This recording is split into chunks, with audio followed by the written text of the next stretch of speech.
السلام عليكم ورحمة الله وبركاته. ازيك يا اخواتي؟ عاملين ايه؟ يا رب دايما تكونوا بخير. قبل اي كلام ما تنساش انك تصلي على النبي عليه افضل الصلاة والسلام.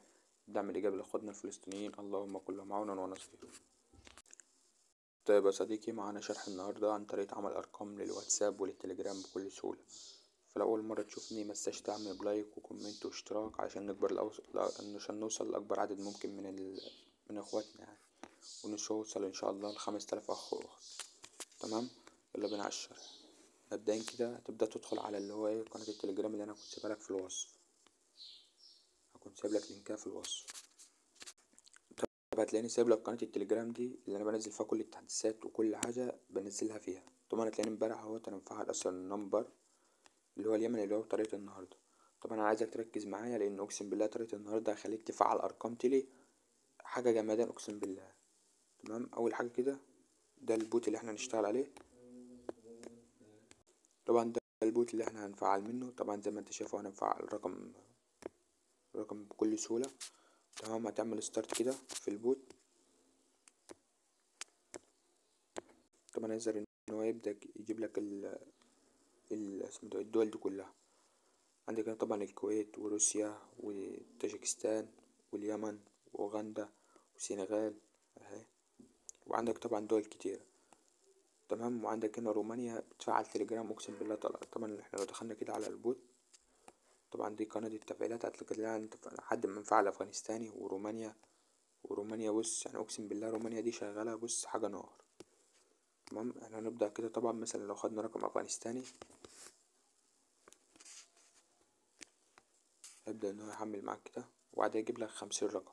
ما ببعتش رقم برقم، لا هو بيجيب لك 50 رقم وانت بتجرب اي رقم فيهم. الرقم اللي بيوصل كود هو بيبعته لك زي كده بالظبط يعني. بص اقسم بالله دي من افجر البوتات اللي شفتها في التليجرام. تبدأ مثلا انك تاخد رقم كده واحنا ندخل على اي نسخة واتساب.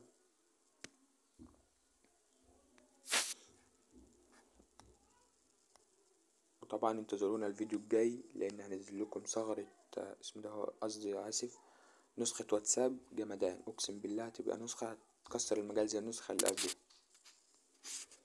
وهنبدأ طبعا ان احنا نطلب الرقم. هنشوف طبعا هيجيب معانا ساعة ولا هيبعت كود ولا ايه الحكاية. يا ريت بقى تقدر كده عشان اقسم بالله الريتش انا شايف ان الريتش واقع خالص لان مفيش اي حد بيتفاعل ولا اي حد بيكتب كومنتات ولا لايكات ولا اي حاجة. طبعا ده وجاب لك تسجيل رقم تسجيل الدخول.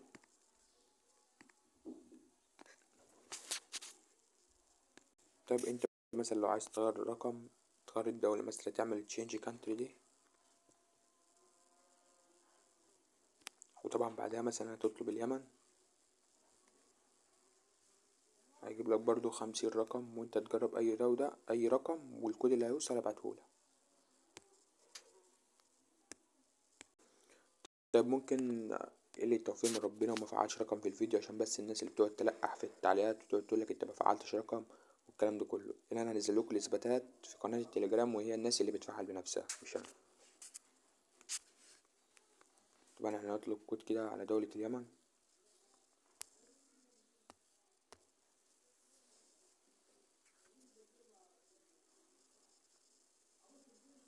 طبعا هو هنا قال لك بعد ساعة يعني لازم تحاول بعد ساعة.